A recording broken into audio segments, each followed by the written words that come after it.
So those of you in the way back over there, if you're going to join, come on and get your plate of food.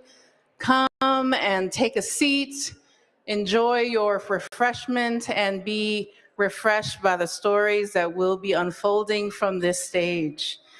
I am Marie Onwuba-Ariri, staff with ABHMS, and an honor to be your Innovators Hall host for this evening. I welcome all of you that are here. I welcome all of you that are making your way toward the stage, and welcome all of those that are joining us on our online platforms. Innovators Hall is something that the American Baptist Home Mission Societies has included in our Space for Grace from our very first conference in 2015. It had a vision to be a sacred space for presenting God's story and being the presence of Christ in fresh and innovative ways. A space to offer an inspirational and conversational space for everyone during the conference in a relaxed way. Over the years, it's kind of been part coffee house, evening open mic atmosphere. One time we had a gallery walkthrough. Sometimes we have a formal stage for creative, diverse, artistic, and innovative expressions. We've incorporated dance, visual art of various media types, vocal and instrumental performances, written and spoken word, humor, entrepreneurial displays, and film screenings. Presenters informing and inspiring all who gather. And this week, we are shining a light on storytelling, and particularly the tellers themselves.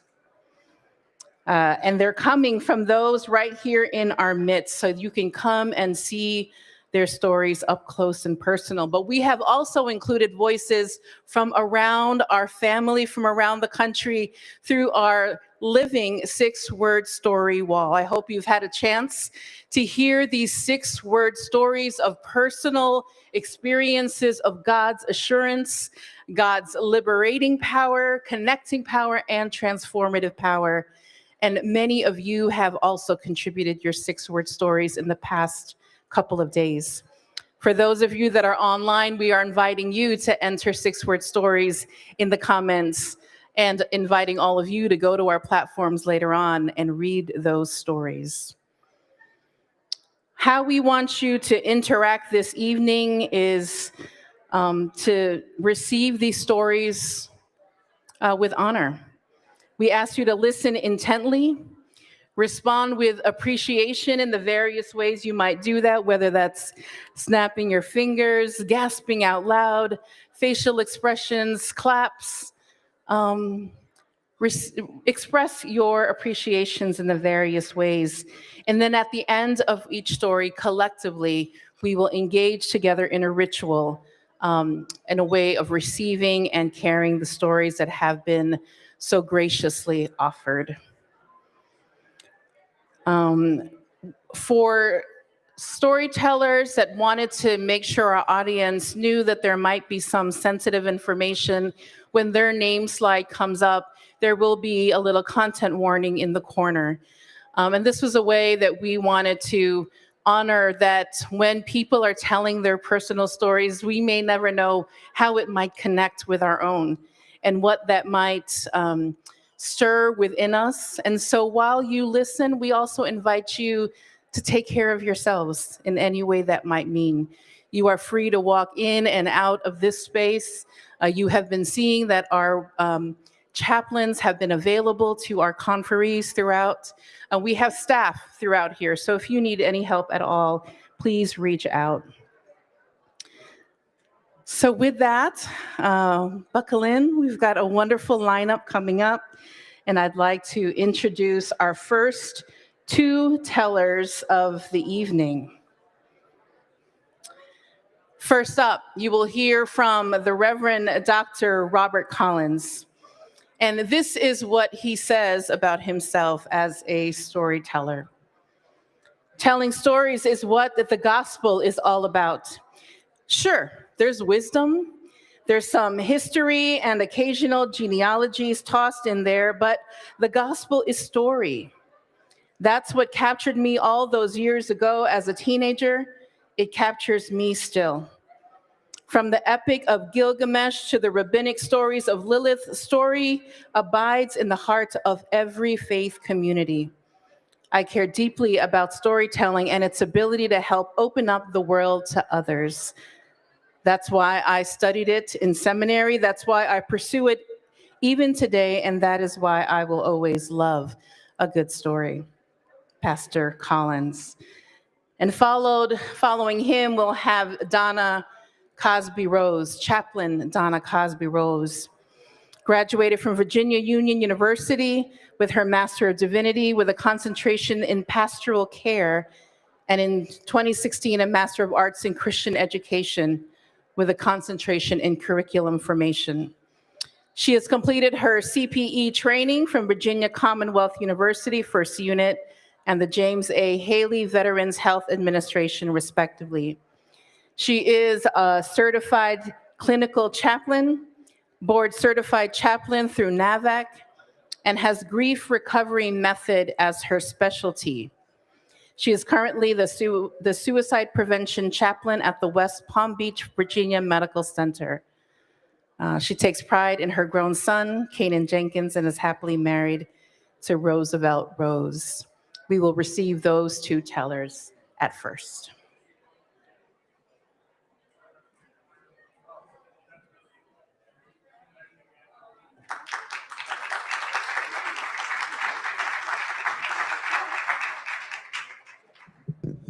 Hi, everyone. I am Robert Collins, and I once, in a fit of rage and anger, told my father at a gathering when I was 18 years old that I am the smartest one in our family.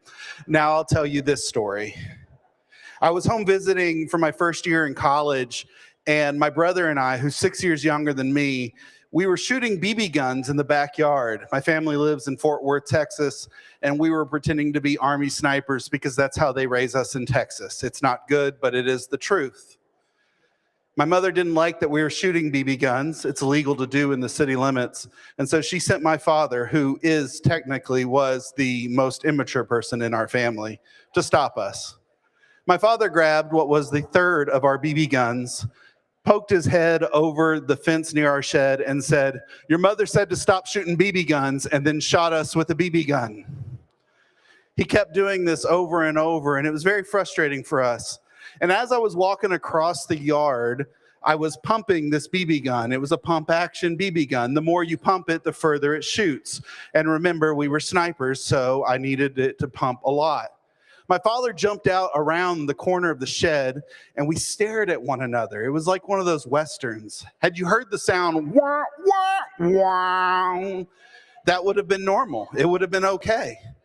I still don't remember whether it was him or me that flinched first. He would have told you that it was me. I'm not sure. But we both pointed our BB guns at each other. I shot him in the leg, and I don't remember if he shot at all. He jumped up and down, rubbing his leg, and he's like, "Oh, that's a stinger, that's a stinger." And I'm like, "Yeah, I got you. That's what you get," shooting me, acting all silly. And it was in that moment where it was a bit slow-mo, and I started to see what looked like oil spread on his blue jeans. And him and I realized at that moment exactly that was not oil, that it was blood. And he looked at me like this and said, "Don't tell your mother." We ran inside through the house. I lived in a 3-bedroom house with 1 bathroom with about 10 people. Ran through all the family members, and everyone's yelling, "What's wrong? What's wrong?" We're yelling back in unison, "Nothing, nothing, don't worry about it." I found myself in that tiny bathroom with my father, his blue jeans down to his ankles. He's wearing whitey-tighty Fruit of the Looms. He's looking at a hole in his leg, and he says to me very clearly, "I can't find the BB." I have to walk outside and tell my mother, who had been telling us for an hour to stop playing with BB guns because someone was going to get hurt. And I told her, I said, "Mom, I shot Dad with the BB gun." Have you ever heard someone speak without words? They just do it with breath and a growl. She tells me that I'm not taking him to the hospital. You're taking him to the hospital. So I get my father in the truck. We start getting out of the yard. My brother comes running. He jumps into the back of the truck. I'm like, "What are you doing?" We're in Fort Worth, Texas. We're going to be there forever. And he says, Mom says that since I was shooting the BB guns, I had to go too. I'm like, all right. We get to the hospital. We walk up to the counter, and the lady is asking us what's going on. I start to tell him, and my father says, this is my son. He's in college. He's the smartest one in our family. He shot me with a BB gun. Like, yeah. They check us into a room. It's not really a room. It's just a bunch of curtains with 8 beds in there. And every single nurse that comes by comes in and talks to us. My father says, this is my son. He's real smart. He's in college. He shot me with a BB gun today. They do x-rays and MRIs and all that kind of stuff. The doctor finally comes in and says, well, Mr. Collins, we found the BB. It's 6 inches into your thigh. It'll do more damage to take it out, so we're going to leave it in. And my father says, this is my son, Rob. He's in college, and he's the smartest one in our family. And right there in that moment, I thought to myself, this can't possibly get worse when I swear to you, with all that is holy in the world, a curtain slid open from the hospital bed in front of us, and 3 people my age were standing there, and someone said, is that Rob Collins? High school. People from high school were there, and they were like, what happened? Why are you here? I started to speak when you could hear my father in a hospital gown, naked underneath, yell, that's my son. He's in college, and he shot me with a BB gun. My dad lived. He was okay. It was a rough time. I'm Rob Collins. I went to college, and I once shot my dad with a BB gun. Thanks, y'all.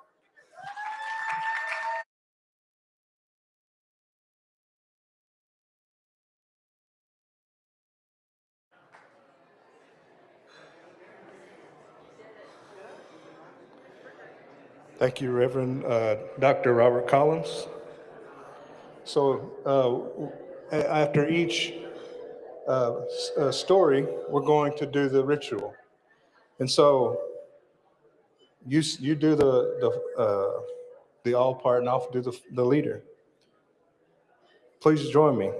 We received this story with gratefulness.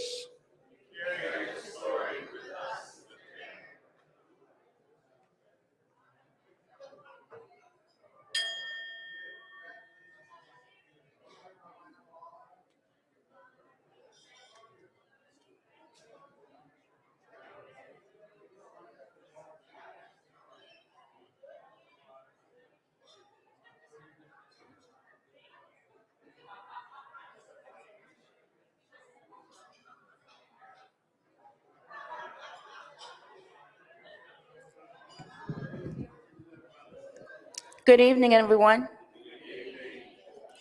As the sign says, I'm Chaplain Donna Cosby Rose. Before I was Donna Cosby Rose, before I was a chaplain, I was just Donna Cosby, ducky, short, squat to the ground. I am what you call your worst nightmare. I am a child raised by veterans. They have different ideas than what we do. For instance, my father thought it was necessary by age 11, I need to know how to field dress a deer, shoot a gun, and I had a knife this long. Those are the things that were important to him. For the bulk of my life, I felt unimportant to him. He was mentally, physically, and emotionally abusive to me. I saw the veterans that came home from service. I witnessed PTSD, drug, alcohol abuse, mental health, all of that. That's a lot to see as a kid. I think also the reason why I'm chaplain is that my mother set me up. When I was little, 6 or 7, my mother was the bereavement department of Pine Street Baptist Church. And Pine Street Baptist Church is in, of course, American Baptist Churches USA. And she would write every letter for anybody that passed away at our church. And I would have to deliver the letter. I could not deliver the letter by itself. She always baked cookies, a pie, cake, something, and I had to deliver that together. And as I would deliver it, she said, no, you can't go and give it to them and come back. You have to go in and sit down with them, make sure they eat that, and ask them how they're doing. So what I would do, I would go in. I said, okay, you know, I can't leave. She ain't gonna let me leave. I got to go in here. I'd come in. They sit and eat. We talk, and we talk about the good things. See, when you're grieving, my mother taught me my first CPE lesson. When you're grieving, you do not eat. Your body is so consumed with the visceral effect of you going through the loss that you have to push them to do those things. And my talk with them, well, we talked about the good things, about him being in church and what he did and how he was always grilling stuff on the grill. The goal is to move somebody from grieving, which is that visceral, angry, and you can't think, you can't eat, breathe, all of that, to mourning. Because everyone knows that joy comes in the morning, but we'll talk about that later because that'll preach. Okay, so I did that, 6 and 7, my first CPE lesson. And that's what I called, oh Lord, that's what I call unknown knowledge. I didn't know any of these things were going to happen. Anyway, I went to school, all of that. And one of the things that I study is grief recovery. Grief recovery means that everybody, we are all human and we all are grieving something. My goal is to help you get past grief. I've been through grief. I've been through suffering. I've been through suicide attempts. I've seen all of this so that when I walk in there with a veteran and they tell me this is what I'm feeling and you have no idea, after a few minutes of talking to me, they're like, okay, so where did you serve? I served under Lorenzo Cosby for 18 long years. But they trust me. And since they trust me, I help them. I help them do what they need to do. I help them get past their grief to the point where they're able to stop needing the alcohol and the drugs, to the point where they're finally smiling after all these years. And we have a program at my VA called Peer Support. They join the peer support group so they can help other veterans.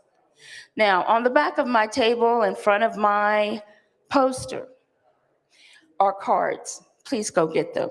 The first card is a 988 number. Usually the 988 number is reserved for veterans, but it is for anybody that is thinking about committing suicide.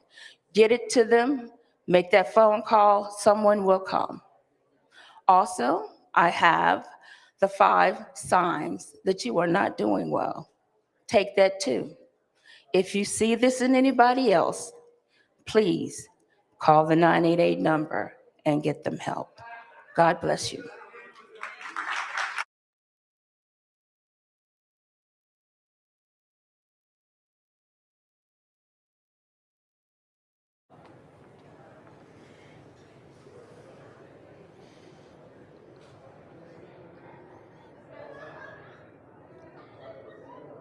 Thank you, Chaplain Donna Cosby Rose. Please join me in this response. We received this story with gratefulness.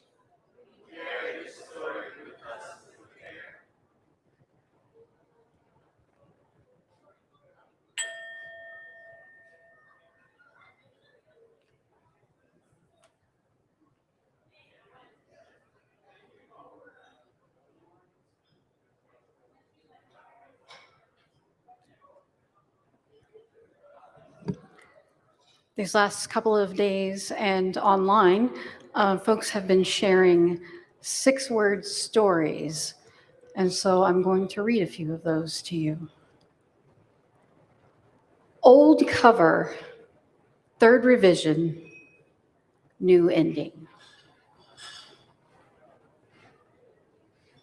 I didn't know, but God did. Much pain, always present, never forgotten. That Baptist would love gay people. Still in the wilderness, God's there.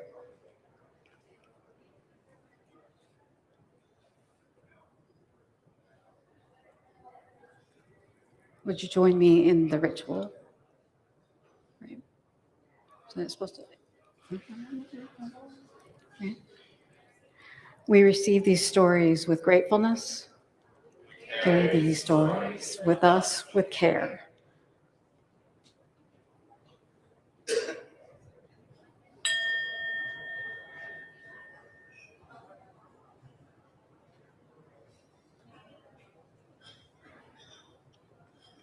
And then I will be now introducing the next two tellers.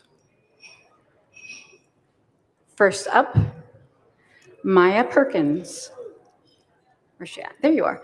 Maya Perkins is a faith-driven young woman who chooses joy, even in difficult seasons.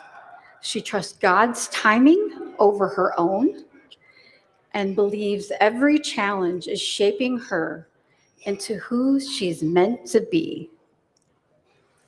Guided by grace, resilience, and purpose, Maya strives to live as light wherever she goes. And then she will be followed by the Reverend Dr. Cedric Von Jackson. And here's what he says about himself. I am Reverend Dr. Cedric Von Jackson, Senior Pastor of historic West Hunter Street Baptist Church in Atlanta's West End, and author of The Healing Pulpit, Sermons and Strategies for Mental Wellness. I believe the pulpit is one of the most powerful therapeutic spaces in our communities, if we dare to use it that way. My work sits at the intersections of faith, justice, and mental health, where honest storytelling becomes a lifeline. Through preaching, writing, and creating spaces for courageous conversation, I tell the stories we've been too ashamed to speak, because silence has never healed anyone. Please welcome our first speaker, Maya.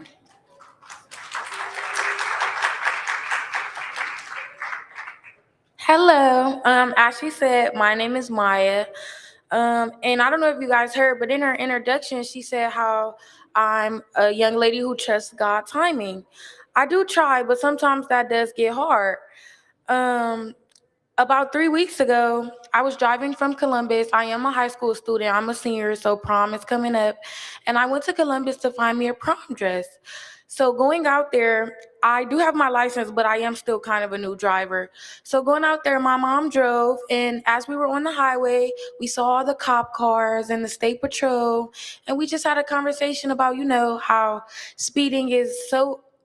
not speeding is so important and how it can be detrimental to your life, especially because I'm so young, and not only mine, but somebody else's. So, as a teenager, I do listen to my mom, but sometimes it gets hard. It does. So she was telling me, how speeding is not good and how I should slow down. I see all the cops and, it's okay to take your time. What's the rush?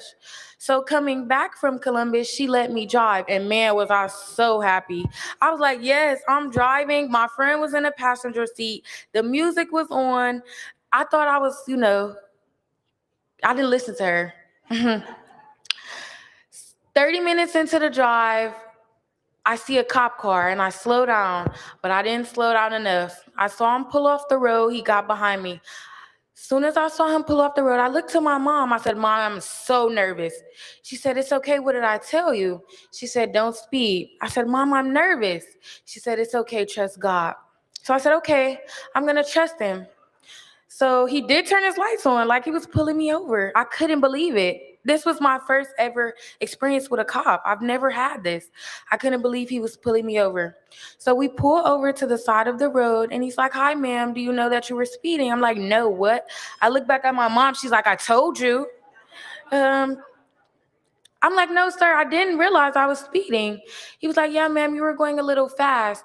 I did end up getting a ticket, and I had to go to court. Not very good things happened while I went to court, but that's okay. A couple weeks later, I ended up going to this man I know to make graduation shirts for me, because graduation is coming up too.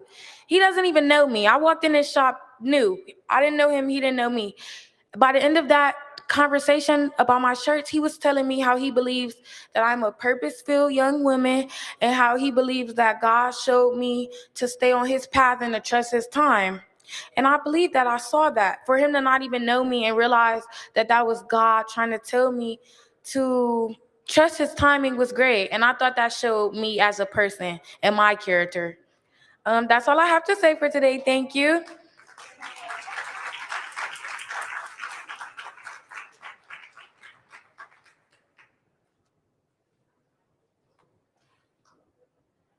Thank you, Maya.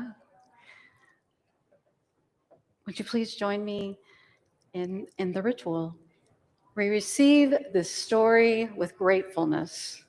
We carry the story with us with care.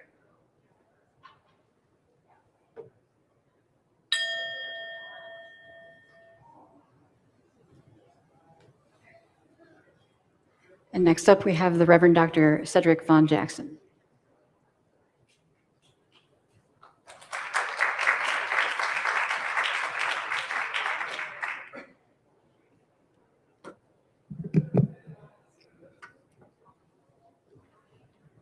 Good evening.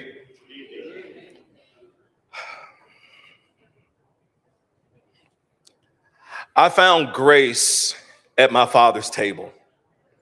Not that father and not that table, not the table with bread and wine, but the table in my hometown, the table dotted with 4 plastic placemats, a hot sauce bottle, and last week's newspapers. We've all heard the story of the hometown hero. You know the scenario. Homeboy returns home after spending years in other places, only to find the home in ruins. Corruption, disruption, crime, disorder. After a series of events, including hard work, blood, sweat, and tears, the homeboy becomes the hometown hero, turning the town around. Everybody lives happily ever after. He even gets the girl. Instead of riding into town on a milk white stallion, I drove a dirty white Tahoe. The hometown hero, an educator, a principal, was tasked with saving the local school, the same school that I had graduated from some 25 years earlier, bringing it out of the depths of school failure. Little did I know I would fail before I truly got started. The summer before school began, I had to hire to replace 40% of the staff who had either left or been fired the year before. The school was required to submit a school improvement plan to the State Department of Education that I would be responsible for writing. Only thing is, they didn't tell me that until after I had signed the contract. High incidence of fights, high number of students who had failed numerous grades before. Now, I don't know if you can tell this by looking at me, but my organization style is I'm more of a piles person than a files person. While there are piles of papers stacked on my desk that look like chaos to you, I know what each piece of paper is, where each piece of paper goes, what each piece of paper means, but not this day. This day, every sheet brought shock, every piece brought panic, every written report may as well have been written in Russian. The tiny walls of my already tight office grew tighter. The air in the room grew thicker with every voice, with every breath. I picked up the phone. Dad, are you home? Yes, son. I'll be right over. Is everything okay, son? I'll be right over. To my secretary, I'll be back. Mr. J, when? I don't know. Kitchen doors open. I fall into my father's arms. Did I tell you I was 42 years old? I fall into my father's arm. I can't do it, Dad. Do what, son? This job, Dad, I thought I could. I thought I could handle it. I thought they didn't tell me. It's okay, son. It's okay. I'm here. Do you need to talk to someone? I don't know. I don't know. I just can't. I just can't. I don't know if my parents taught me that men don't cry, but that day, manning up and hiding tears was nowhere on my list of things to do. Over the next several weeks, I did a lot of crying. Every morning I woke up, wrung the tears from last night's pillowcase to my wife, baby, can you pray before I go? She holds me. She prays. I drive my dirty white Tahoe to work. Most days I envision driving off the side of the highway. The embankment was steep enough that my vehicle would flip, and somewhere between my father's table and my wife's praying arms and that school, I found a therapist, Trazodone, Paxil. I called my pastor and I told him, I just need you to pray with me, pray for me, because I've been diagnosed with depression and anxiety. And he said, not you, said. This is the last thing I would expect from you. You're the one with all that always had all of his stuff together. He didn't say stuff. Pastor, I know it's a mask that I wear, and I wear it well. I don't know how this story ends. All I know is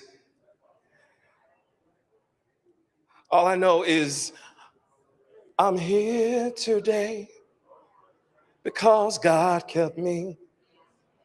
I'm alive today only because of his grace.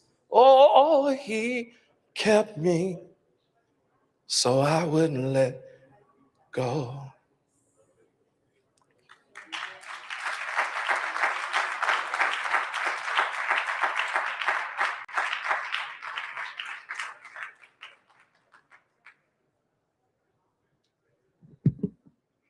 Thank you so much, Reverend Dr. Please join me in this response. We receive the story with gratefulness. We carry the story with us with care.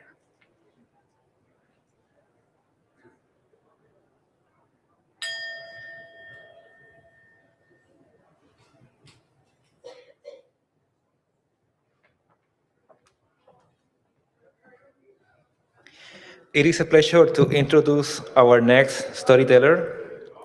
Kat Armas is a Cuban-American author, speaker, and theologian. She holds a Master of Theology from Vanderbilt Divinity School and a dual Master of Divinity and Master of Arts in Theology from Fuller Theological Seminary, where she received the Frederick Buechner Award for Excellence in Writing. Armas speaks and leads workshops at universities and organizations across the country, engaging the intersection of empire, decolonization, and the Bible. She's the author of Abuelita Faith, Sacred Belonging, and Liturgies for Resisting Empire. Join me welcoming Kat Armas.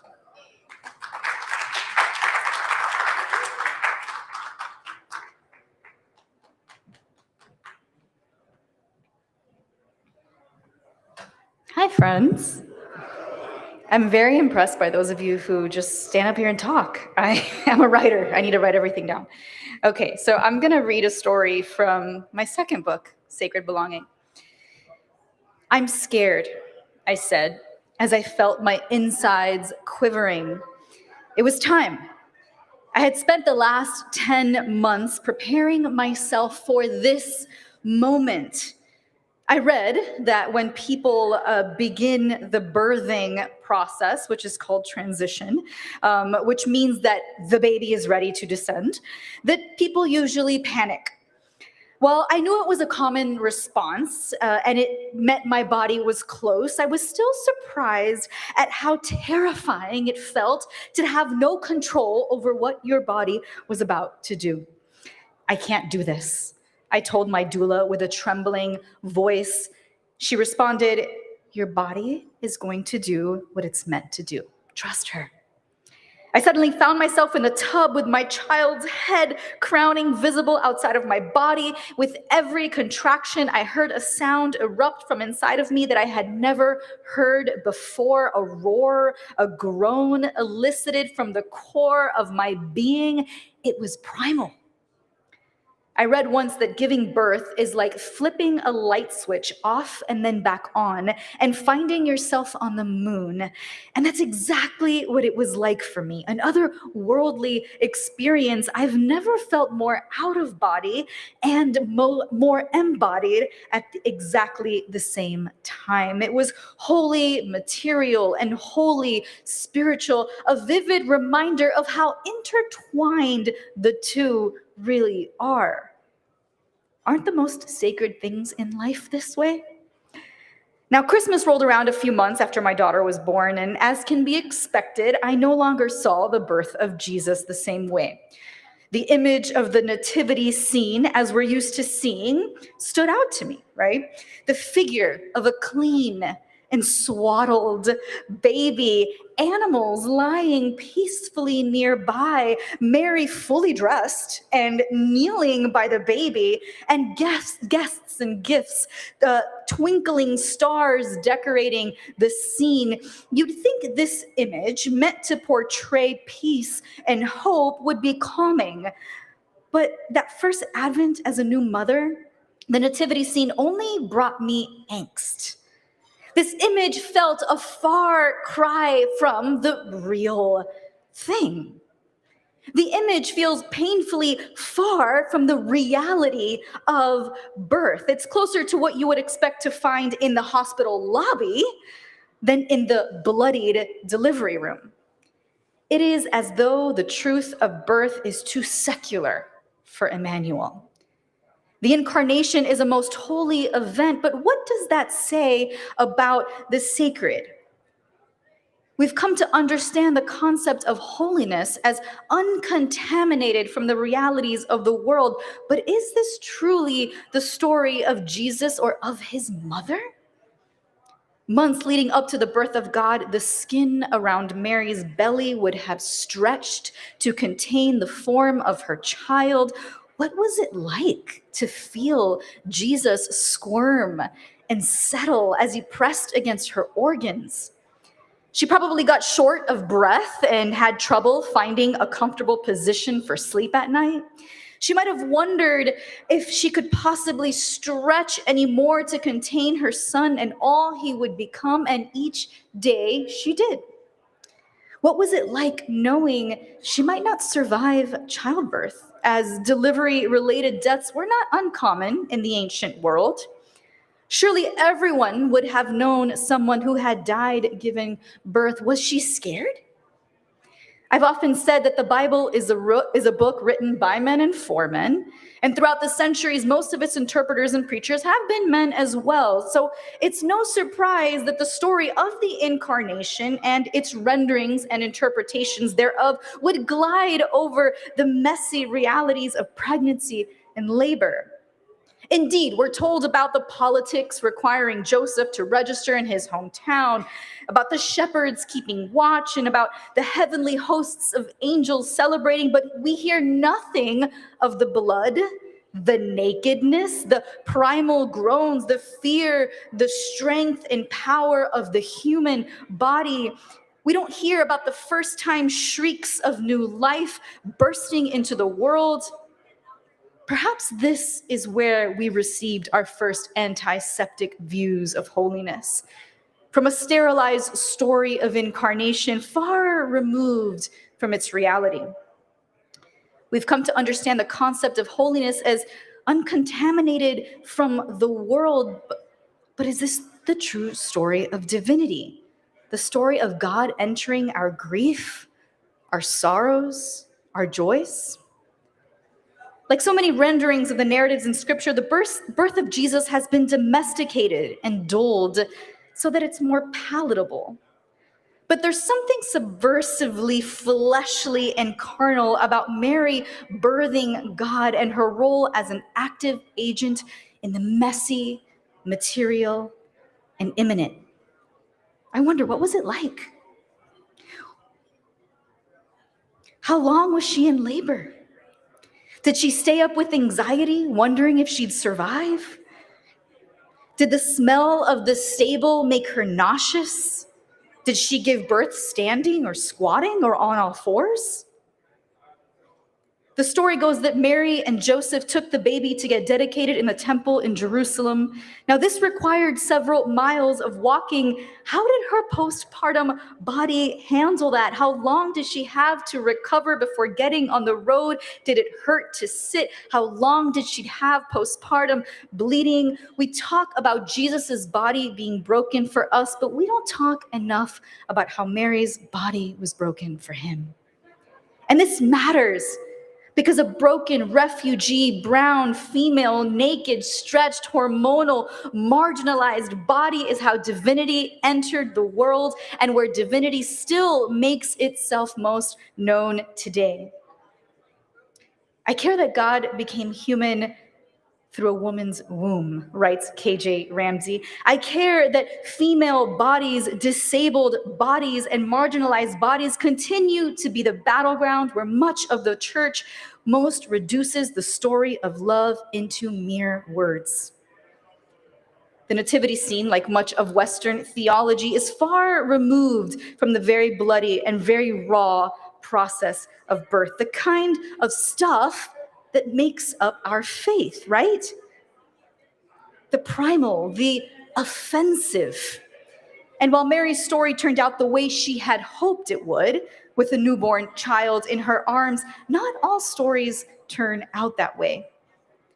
What the nativity scene, as we're used to seeing, fails to show us is that our faith is made of that too. The sadness, the questions, the longing, the despair, the anger.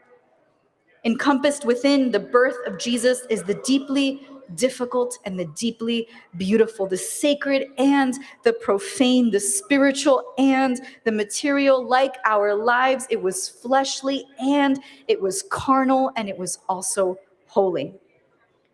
And it's in this space where we not only find and experience the divine, but it is in this space where the divine became human and dwelt among us. You see, the Christian empire, as I talked about earlier, might try to sell us images of what God is like, of what faith and life and spirituality are supposed to look like: clean, orderly, controlled. But the raw, unedited birth of Jesus reminds us that rejecting these images gives way to experiencing the real thing in all its messy glory. Thank you.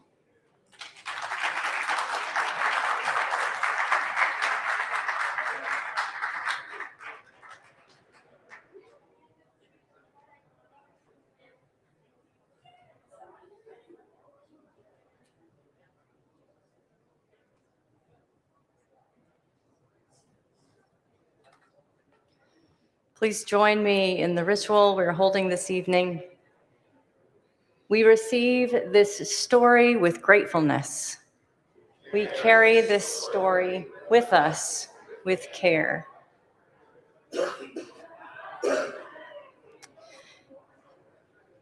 I invite you to hear some 6-word stories from the youngest among us. These 6-word stories were offered at our Little Faith gathering of our first cohort of the Nurturing Children Initiative. Aria writes, "Me, ball, hurt, hospital, strong, saved." And this is Cooper's 6-word story. Up, down, up, down, up, up. And Alanis. Paddling scared, moving afraid, finally swimming.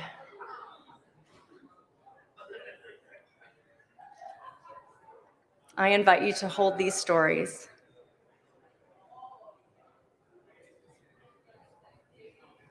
Okay. We receive this story with gratefulness. We carry this story with us with care.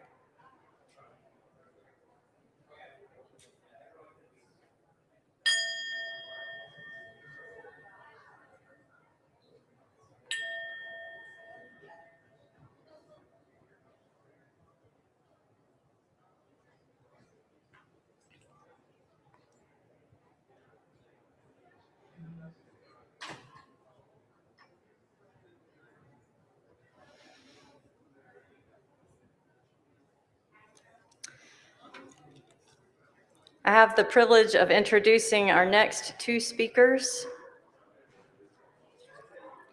The Reverend Lawrence Jackson Sr. is pastor of Bethany Baptist Church in Clarkdale, Arizona. He's a member of the Yavapai Apache Nation and has worked for the Bureau of Indian Affairs and Indian Health Services. Pastor Larry is a United States Army veteran, a graduate of New York Regents College and Yavapai College, where in 2010, he was named Alumnus of the Year. Pastor Larry is a big brother, big sister mentor and cares deeply for the children and youth of his community and his congregation. He loves his family. And in addition to being a father, is a grandfather to 14 children. He's a father figure of his community and has been married to his wife for 54 years. I celebrate that Bethany Baptist Church is a congregation in the Nurturing Children Initiative. And it is an honor to welcome you this evening. After Reverend Larry, we'll hear from Reverend Saeed Richardson, who serves as Chief Technology and Information Security Officer for ABHMS and has more than 20 years in the information technology field.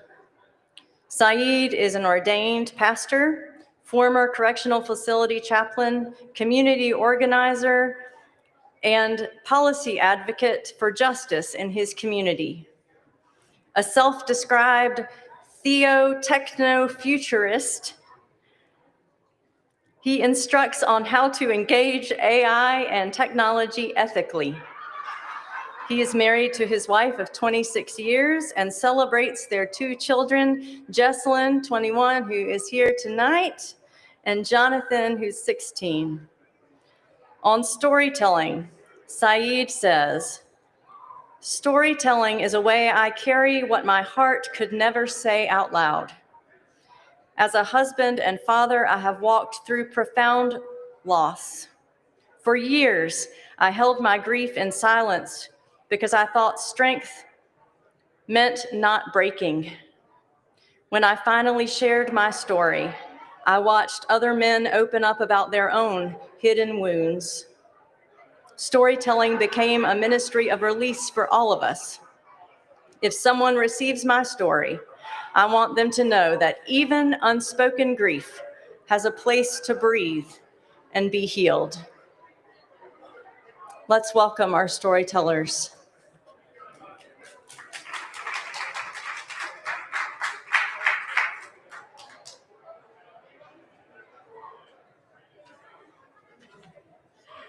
Good evening. I won't take too much of your time. I'm going to read my story because I wrote it quite some time ago. I've been here through the conference like all of you and have heard such dynamic speakers that I was going to tear it up and start all over again. But I said, no, I don't want to do that. And there's a good reason why. I want to provide some context for why I'm reading it. I don't know if any of you have done this, but I took one of those HMS learning courses. And in the course, they recommended that you take that Clifton Strength thing, right? And I pretty much fell into one quadrant out of the four. And what I ended up with was being deliberate, having strong beliefs, being consistent, very analytical, and responsible. What you didn't see in there was relationship building, and influencing. So I'm not going to try and dazzle you. I'm going to just read my story, if I may, okay?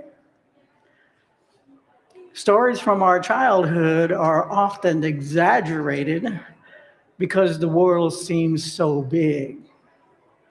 Our fathers tower over us. Our mothers are our blanket of security and love. Our world is our homes, and anything beyond the front door is fearful and mysterious at the same time. My story today is about both the fearful and the mysterious. For those who have ears to hear and eyes to see. Jesus spoke in parables because understanding of the kingdom of heaven was not given to everyone. Those who did not have the understanding were because their hearts were callous and dull in spite of having eyes and ears. What they were seeing and hearing was not reaching the heart. And so it is with us. If we have callous and dull hearts, we cannot have the passion and love of Jesus with those around us. Nelson Mandela's most famous quote on language is, "If you talk to a man in his language he understands, that goes to his head. If you talk to him in his own language, that goes to his heart." It highlights the importance of connecting with people without judgment or personal bias.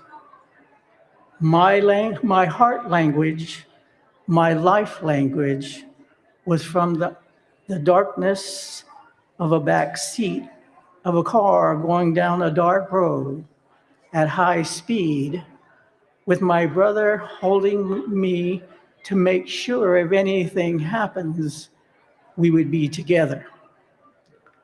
My father was at the wheel with a can of beer and more in a bag on the floor of the front seat. The only light that to be seen was the occasional oncoming car headlights and the fear that came with it. Laying on the floor of the back seat in the darkness with my brother became my heart language because it has always been the darkness that has overshadowed my life. The darkness of loneliness, the darkness of the streets, hiding unknown dangers around every turn, whether real or not, and the darkness of a movie theater that provides the perfect world where you can be among a crowd of people and still be alone. The legacy of Native Americans in the late 40s, 50s, and 60s was the migration away from the reservations, the catalyst being service in the war, which provided financial resources, job training, and relocation opportunities. This resulted in a generation of Native children becoming disconnected from extended families who remained on the reservation. My family became one of the many that lived our life without roots or connection. In the urban setting, my parents found connection in the local taverns where other urban natives gathered, and often the results were a home of insecurity and uncertainty. And darkness became more appealing, the darkness of solitude, the darkness of distance, and the darkness of a facade. So where does one find the comfort in darkness? In relationships that require no explanation or commitment, just the ability to fit in and keep a low profile. So the parable is, a man grew up in darkness, not because he could not see, but because the blanket of fear covered his eyes. So in the darkness of the blanket, his eyes became useless. So he began to see his life through hearing and touch. He heard crying and reached out to provide comfort, and then realized it was he who was crying. And he felt the touch of the hand of a single person, and that was enough. Jesus heard the cry and felt the touch and removed the blanket of fear. And when the sun arose in the light of Jesus, all that was seen was the faces full of tears stains and reaching hands. Then God said, "Let there be light." And there was light. And God saw the light. That was good. And God divided the light from the darkness. My story is coming from darkness to light in the hand of Jesus, who helped me overcome the fear of intimacy and knowing the joy of family and giving my life a purpose in serving him. Pastor Tish would say that I got a reset. And I'm going to close with my 6 words. Old cover, third revision, a new ending. Thank you.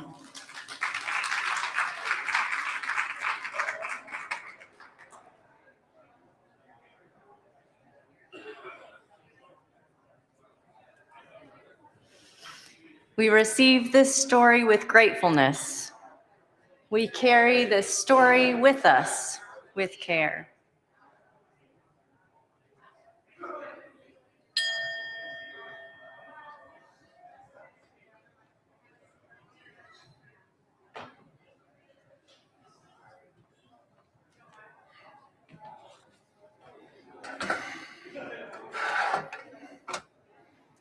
Good evening, everybody. My name is Saeed, and I'm coming to you tonight as a husband, as a father, and as a man shaped by grief that I never expected to carry. And this is my story of my 7 losses, my 1 return, and the 2 I got to keep. I remember 24 years ago, my wife came to me excited about having our first child. And I remember the day, weeks later, when she called from the doctor's office because there were tears in her eyes because we had lost our child. And that was the first of 7 that we lost in the 2nd and 3rd trimesters. The hardest moment came with the last loss. It was the 3rd trimester and everything went wrong. In the ER, I watched doctors transform an office into an operating room because every other room in the operating department was full. I watched as they fought to save her life while our baby was already gone. I remember the smell of blood. I remember the sound of every cut as my baby's body was broken. And I remember feeling the vibrations of broken bone and flesh through my wife's body, unable to do anything but pray and fold silently inside while my wife was unconscious in my arms. She survived, thank God, but she couldn't walk for weeks, and I couldn't shake the thought that she almost didn't make it. And while I stood strong for her, I carried my own grief in silence because that's what men do, right? We absorb it, we hold it, and we keep on moving. Years later, a friend of mine asked me to co-lead a ministry with her for couples who had experienced pregnancy and early life loss with their children. I agreed, and when I stepped into that space, something unexpected happened. The men came to me quietly, privately, asking questions they had never said out loud. How do I help my wife when I'm falling apart too? Am I wrong for being angry? Why does nobody ask how I'm doing? Am I still a father? What happened to the body? And I would find that answer out a year later. I realized then that my story was not just my own, because men are grieving all around us, but nobody teaches us what to do with that heartbreak. And honestly, it feels oftentimes like nobody cares either. We're expected to fix things, but grief can't be fixed. Grief has to be honored. The most compassionate thing anyone ever did to me on that horrible night was when the OBGYN paused and said, "I'm sad to share that it's a boy and his body is in pieces. Do you want to see the baby?" I said no, but I never forgot the tenderness in her voice. I never forgot how she told me it was a boy. I never forgot how she told me it was the first time I felt like someone saw me in the room. I share this because, like the men I serve, no one ever asked me how I felt. People will say it's not my body or my pain, but those babies held 23 of my chromosomes, and they were created from my body too. People will say that it's not a body until birth. Well, if it's not a baby until birth, if it's not a baby, then how do you hear a heartbeat? How do you fall in love? And how do you hurt so bad when it's gone? People will quip about how I'm not a woman and I don't know what it's like to go through labor, but they don't know what it's like to be a man fighting through tears at losing your baby with an unconscious spouse in your arms. And that's why I'm telling this story now. These birds remind me that fatherhood isn't measured only by the children who made it into our arms. It's measured by the ones who shaped our hearts, by the ones we were forced to release, and by the ones we fought not to forget again and again. My story isn't about loss alone. It's about discovering that masculine strength can whisper and still be strong. It's about becoming the kind of man who could stand with other brothers in their pain too. It's about remembering the one that I had to give away after 3 days. That's a whole other story. And it's about looking forward to a future in glory when I can see the faces of my children for the very first time. I thank God for the 7 orange birds that I lost and I'll see again. I thank God for the 1 yellow bird that I had to return. May God bless her wherever she is. And I thank God for the 2 green birds that I was able to keep. And this is one of my 2 that bless me every single day.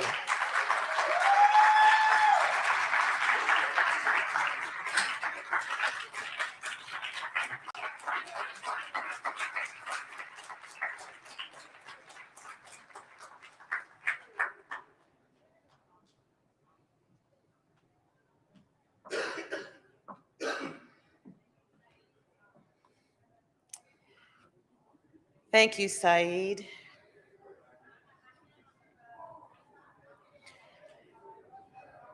We receive this story with gratefulness.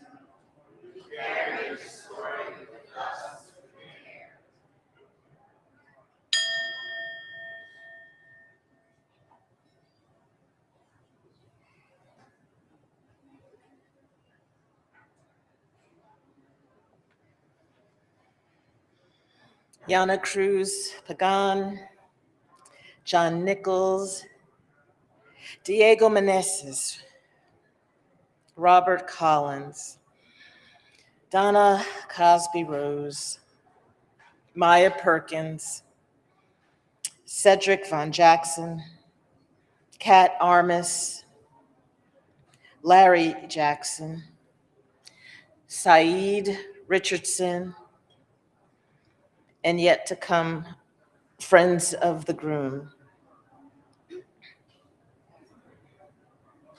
You are all letters of God to us.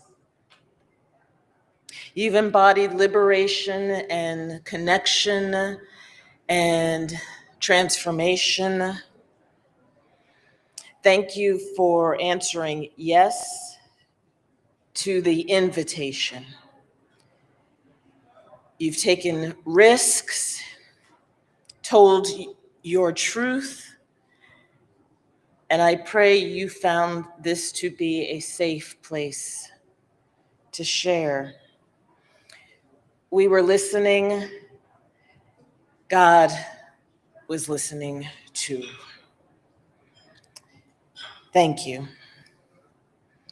And as part of our thank you, there will be a gift of a Judson Press gift card that I will share with you also. Thank you.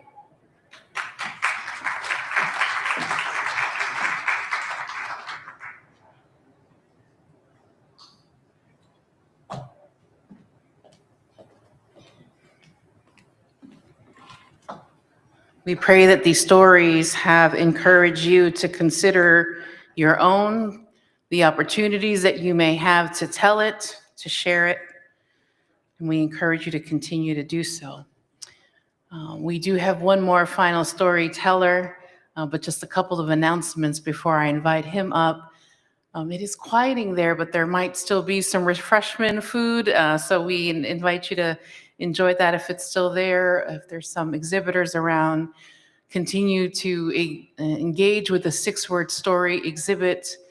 I didn't mention it tonight, it was mentioned last night. If you have a story or prayer that you may not feel comfortable sharing on the foam board, there are some pieces of dissolvable paper.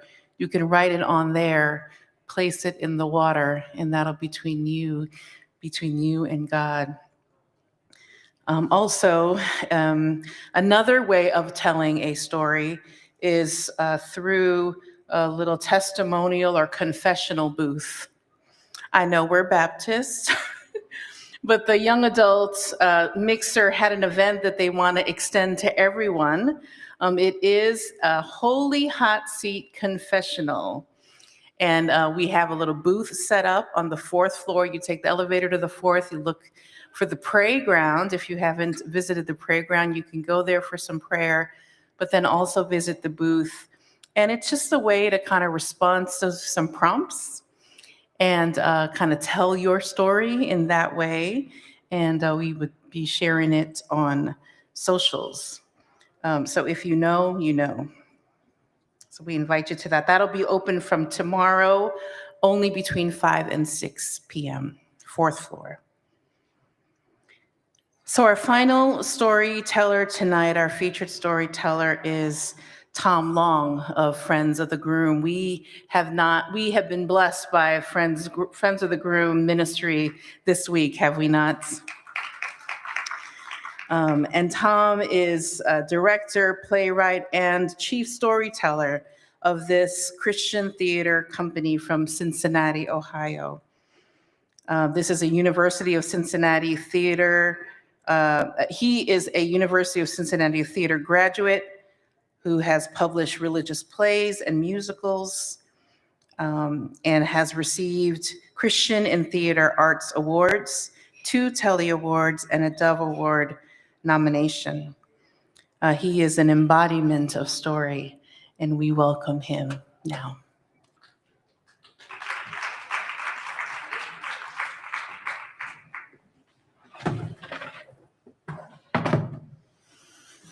Thank you for staying. This is a story I was asked to finish the evening with a scripture story. So this story is personal to me, but not a personal story.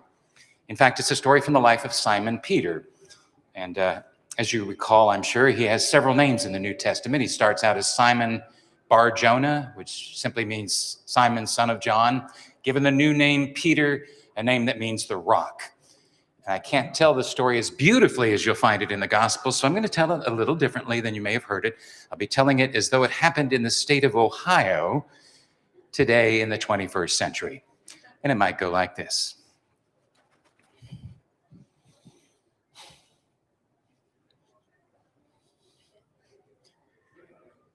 When I think of all the folks that used to hang around with Jesus, it was Jim and John and Mary and Maggie and Tom and all the rest. There's one of those folks just kind of stands out from the others, and that, of course, would have to be Rocky Johnson. That wasn't always his name. He started out as plain old Simon Johnson from Port Clinton up on Lake Erie. Si and his brother Andy Johnson came from a family of charter boat fishermen. In fact, they'd probably still be out there fishing that lake if it hadn't been for Andy. It was Andy Johnson who introduced Si to a young Bible teacher from Piqua, Ohio, by the name of Jesus Davidson. I still remember that first time they met. Si, he stuck out his hand, he shook Jesus's hand, and then he said, Jesus, is that a family name? Not exactly, said Jesus, but it will be. Then Jesus got kind of a smile in his eyes, said, you must be Simon Johnson. You know what, Si? One of these days, they're going to call you Rocky. Now, Si, he didn't know it, but Jesus had kind of a way with nicknames. Whether it's because he could look right inside you to see what was there, or whether it's because he could name you so as to change what was there, I don't know. All I know is when Jesus called you something, it fit. And the name Rocky, that was the name that was going to mean a whole lot of different things before all was said and done. Well, after Si and Andy met Jesus, they had to go back up on the lake, but that was okay because Jesus was up in their area just a few weeks later holding his very first preaching and revival mission. In fact, 2 weeks after Jesus hit the Port Clinton area, he was such a bang-up success as a faith healer all the way from Marblehead to Toledo, he decided to hold one great big open-air revival rally right down by the docks of Port Clinton, where Si and Andy and their two business partners, Jim and John Zebedee, you remember them, the Zebedee boys, right where those four boys kept their charter boats. Well, when the Saturday morning for that revival arrived, I don't think anybody expected the size of the crowd that showed up. I mean to tell you, by the time Jesus started his sermon at 10 in the morning, there was people spilling out over the temporary bleachers and backed up all the way past the porta potties. Jesus had to step back from the crowd. And he had to step back again. He stepped back a third time. Finally, he was right there at the edge of the lake. And when he got there, 3 more busloads showed up. These buses had writing on the side, said, Sandusky Baptist Temple, founded in 1835, a church that God cannot improve. One of the buses had a big old banner hanging out the back, said, God is love. The Zebedee boys, they kind of liked the ring of that. Jotty got out that little notebook he always carried. He jotted that down for future reference.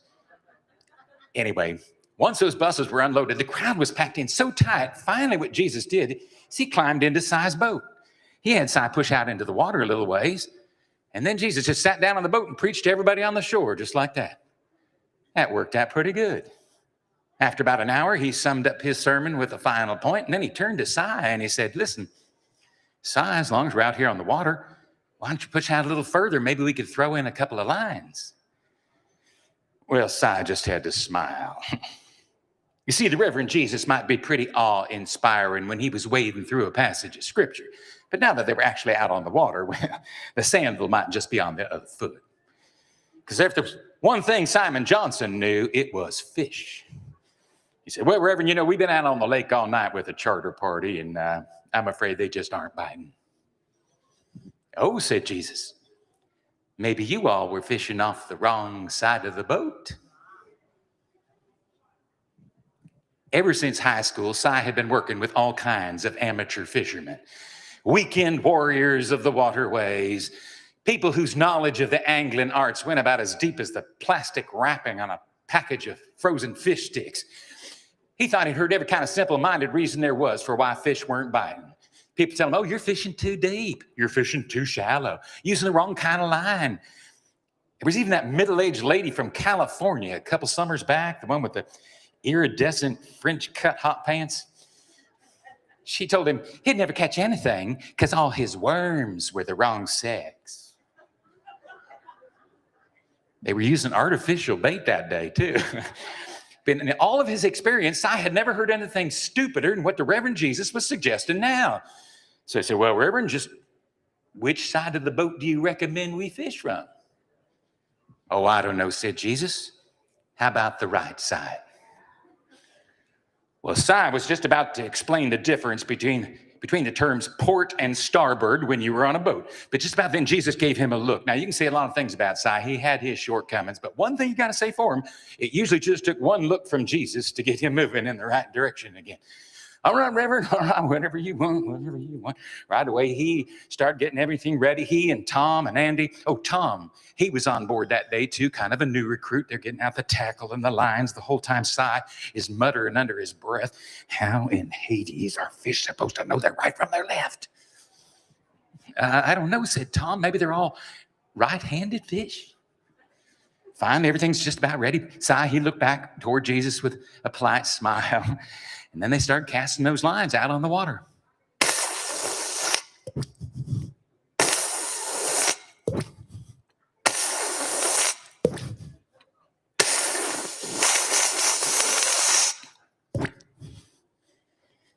settled back, put those rods in the holders by the deck chairs, tightened them down, settled back for what they thought was going to be a long wait. But just about then, Si felt something, kind of like a vibration on the bottom of the boat, almost like there was something bumping up against it underneath the water. Or maybe like there was a whole lot of somethings bumping up against it underneath the water. And then all at once, all 4 rods on the right side of that boat bent double under the weight of simultaneous strikes on all 4 lines.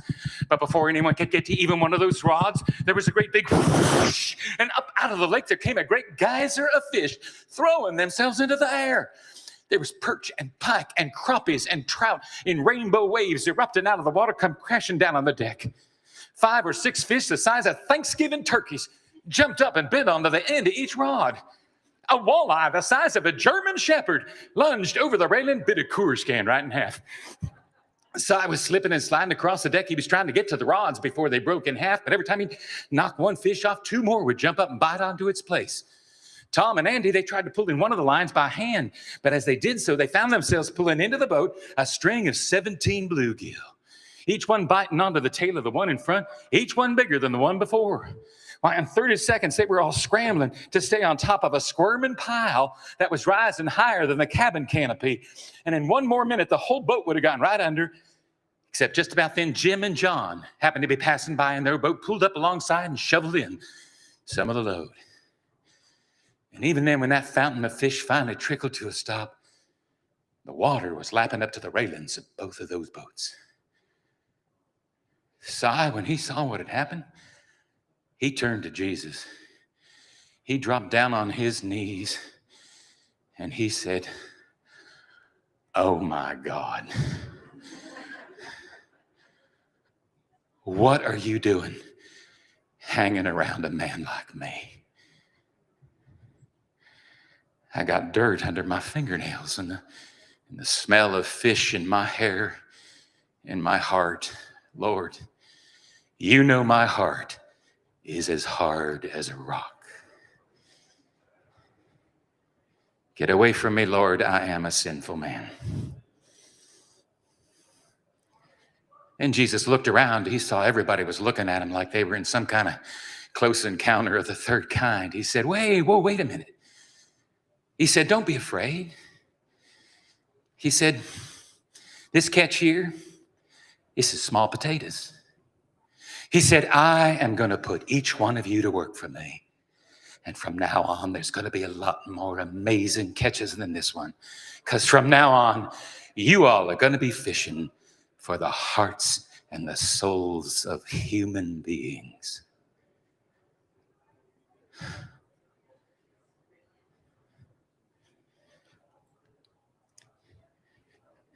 Well, they finally managed to get those 2 boats back to the shore. Old Mr. Zebedee, Jim and John's dad, he'd been watching this whole thing from a distance. He walked down at the end of the dock, he looked down at those 2 boats, and all he said was, "Holy mackerel." And Tom said, "Well, this is all right, I guess, but you should have seen the one that got away." Amen.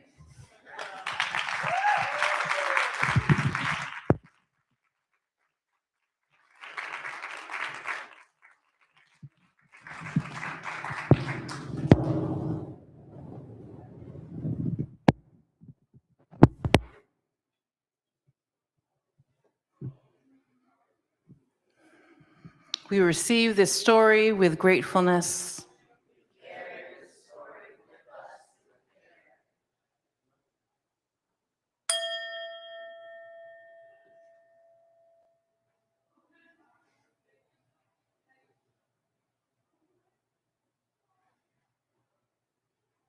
Good night.